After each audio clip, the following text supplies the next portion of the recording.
অভিনয়ের কাজটাই হচ্ছে অ্যাকশনের রিয়াকশন বা রিয়াকশনের বিপরীতে অ্যাকশন। নিজের প্রশ্নটা পেতে তো ভালোই লাগে, আপনার কথা শুনেও ভালোই লাগছে। কাছে খুবই চ্যালেঞ্জিং ছিল এবং সত্যি কথা বলতে আমার ক্যারিয়ারে খুব ইম্পর্টেন্ট একটা চরিত্র হয়ে থাকবে মহিন। আশা করছি দর্শককে সামনে এন্টারটেইন করে যেতে পারবে।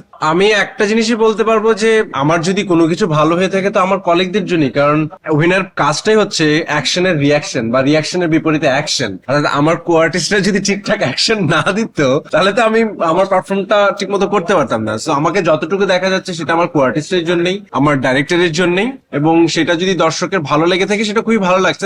তবে আমি একটু ডিসএগ্রি করি সবকিছু চেয়ে। আমার কাছে মনে হয় যে আমাদের এন্টার কাস্টই খুব ভালো পারফরমেন্স করেছে, এটা আমার দৃষ্টিতে, এবং সেইটার একটা রেসপন্স দর্শকের কাছে আমি পাচ্ছি যে সবাই তার তার জায়গা থেকে যেই পারফরমেন্সটা করেছে সেটা খুবই অথেন্টিক লেগেছে, খুবই চরিত্রের কাছাকাছি লেগেছে চরিত্রগুলোকে। তো নিজের প্রশ্নটা পেতে তো ভালোই লাগে, আপনার কথা শুনেও ভালোই লাগছে। বাট ভালো লাগার পাশাপাশি এটা বলি যে আমার টোটাল সহকর্মী যারা ছিলেন, আমার কলিগ যারা ছিলেন, এবং প্রত্যেকেই খুব ভালো পারফরমেন্স করেছেন এটা আমি মনে করি, এবং দর্শককেও আমার পারফরমেন্স তাদের ভালো লেগেছে বলে আমি কৃতজ্ঞতা বোধ করছি এবং আশা করছি দর্শককে সামনে এন্টারটেইন করে যেতে পারবো। ওইটা তো সবসময় বলছিলাম আমার নানা রকম ইন্টারভিউতে যে আমার মহিন যে চরিত্রটা, এটার আসলে কোনো রেফারেন্স পয়েন্ট ছিল না আমার কাছে। তো একটা চরিত্রের যখন কোনো রেফারেন্স পয়েন্ট থাকে না তখন অনেক বেশি স্ক্রিন প্লে, ডাইরেক্টরের চিন্তা, রাইটারের চিন্তা, সেগুলোকে মাথায় রেখে আগাতে হয়, অনেক বেশি নির্ভর করতে হয় ডাইরেক্টরের ভিশনের উপরে। সো সেই ভিশনটাকে মাথায় নিয়ে তারপর নিজে যেটা বুঝতেছি,